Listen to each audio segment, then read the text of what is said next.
अस्सलाम वालेकुम। आज की वीडियो में मैं chapter number 9 second year maths का जो वेक्टर्स चैप्टर है उसको बताऊंगी कि वो कैलकुलेटर के थ्रू कैसे सॉल्व कर सकते हैं। तो सबसे पहले तो मॉड प्रेस करके 8 प्रेस कर दिया गया, यहाँ वेक्टर लिखा हुआ है। अब यहाँ पे जो क्वेश्चन नंबर 4 है मैं वो सॉल्व कर रही हूँ। तो वेक्टर ए को मैं प्रेस करूँगी जो कि 1 पे है, और यहाँ पे अब बताना है कि 2 डायमेंशनल है या 3 डायमेंशनल है। तो यहाँ पे 3 डायमेंशनल है तो इसलिए मैंने 1 प्रेस कर दिया। अब आई का जो कोफिशिएंट है वो है 2, जे का -3 और के का 5। ये वेक्टर ए मेरा स्टोर हो गया। अब मैंने यहाँ पे ए सी प्रेस कर दिया। अब मुझे करना है वेक्टर बी, तो 2 2 और 1, तो वो है 6 माइनस का 5 और 1।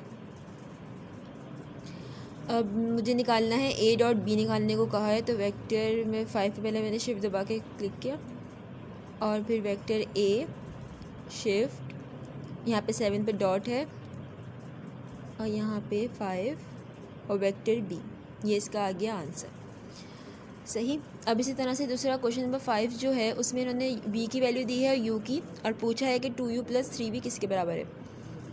तो अगेन मैं डेटा स्टोर करूँगी, तो 5 2 पे आके डेटा स्टोर करूँगी वेक्टर नंबर ए। एक सेकेंड, यहाँ पे मुझे DIM पे जाके करूँगी मैं। अब यहाँ पे पूछ रहे हैं कि 2 डायमेंशनल है या 3 डायमेंशनल। अब यहाँ पे जो u है ना उसे मैं a में स्टोर करा रही हूँ और जो v है उसे मैं b में स्टोर करा रही हूँ। तो 2 डायमेंशनल है तो मैं 2 प्रेस करूँगी और इसका है u का 1 -5 AC,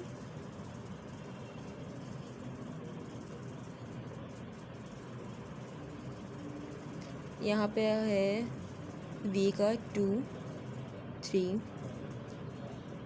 सही।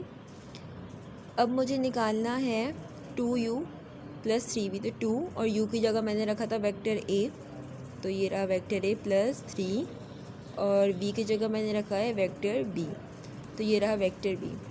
इसका आंसर आ गया 8 और -1, यानी कि 8i और माइनस का j, जो कि ऑप्शन नंबर डी है।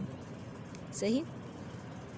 अब इसके बाद जो क्वेश्चन नंबर 6 है वो कैसे करना है, उसमें लिखा हुआ है आपको p और q दिया हुआ है और पी क्यू वेक्टर निकालना है। खैर तो यूँ भी हो जाएगा आराम से, मगर अगर ये भी कैलकुलेटर से करना है तो अगेन वेक्टर DIM और फिर पी में ए को ले रही हूँ और क्यू में बी को लूँगी।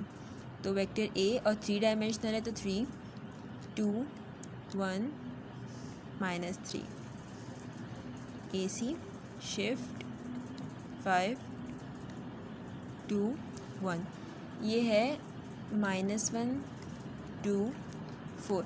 अगर ए और बी के अलावा कोई वेरिएबल्स हो तो ये वाली बात याद रखिएगा कि कौन से वेरिएबल को क्या आप लोगों ने कंसीडर किया। जैसे मैंने आप पी को ए किया है और क्यू को पी रखा है, तो ये वाली बात याद रखिएगा। तो ये आ गया, दोनों हो गए स्टोर। अब पी क्यू का मतलब है कि क्यू माइनस पी, यानी कि vector B minus vector A. इसका आंसर है -3 1 और 7, यानी कि -3i + j और प्लस का 7k, जो कि a है। सही। अब क्वेश्चन नंबर 7 जो है उसके अंदर पूछा है कि u v और w दिया हुआ है और बताना है कौन सी जो है ना आपके पास इक्वेशन जो है वो कौन सी सेटिस्फाई कर रही है। तो इसी तरह से आप लोगों ने u v और w को स्टोर करा लेना है अपने पास और याद रखना है कि इसको किसके बराबर, मतलब ना a किसको लिया है, b किसको लिया है, c किसको लिया है, और फिर आंसर आप निकाल लिएगा तो पता चल जाएगा कि किसका आंसर क्या है। अब क्वेश्चन नंबर 8 जो है उसमें निकालना है मॉड, मैग्नीट्यूड निकालना है हमें। तो मैं सबसे पहले एक काम करती हूँ कि वेक्टर मैंने लिया, अभी तक मैंने सी नहीं लिया ना, तो मैं सी ले लेती हूँ। 3 डायमेंशनल है 1 1 1। सही। इसको मैंने AC प्रेस किया। अब मैं क्या करूँगी, ये रहा शिफ्ट और ये जो है ना एब्सोल्यूट का ये वाला मैंने प्रेस किया बटन, अगेन शिफ्ट और वेक्टर। मैंने कौन से वेक्टर में करवाया था स्टोर, C में, तो फिर मैंने इसका यूँ करके एब्सोल्यूट निकाल लिया। अभी अब पॉइंट में आ रहा है 1.73। तो अब आप इसको देख लीजिएगा किसके इक्वल आ रहा है ये। आई थिंक ये √3 के इक्वल होना चाहिए, पॉजिटिव के इक्वल आ रहा है, 1 तो हो नहीं सकता। √2 या √3 है, √2 1.41 होता है, तो मैं देख लेती हूँ, फिर √3 होना चाहिए ये। हाँ, √3 के बराबर है, तो इसका आंसर √3 है। इसमें निकालना है क्वेश्चन नंबर 11 में यूनिट वेक्टर। तो यूनिट वेक्टर का फॉर्मूला होता है, जब पैरेलल होते हैं कि दोनों जो वेक्टर्स होते हैं ना उन्हें ऐड कर देते हैं, उन दोनों का अलग अलग, और जो उनका जो एडिशन होता है ना उसका मैग्नीट्यूड लिया जाता है। तो यहाँ पे वेक्टर ए है 1 3 डायमेंशनल 1 2 और 2 AC, और वेक्टर 2 है 3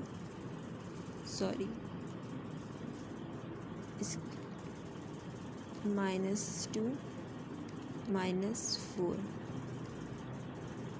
AC।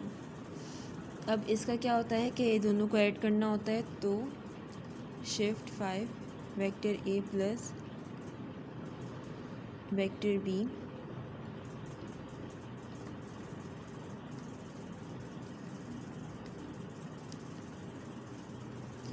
और डिवाइड कर देना है absolute vector A plus vector B।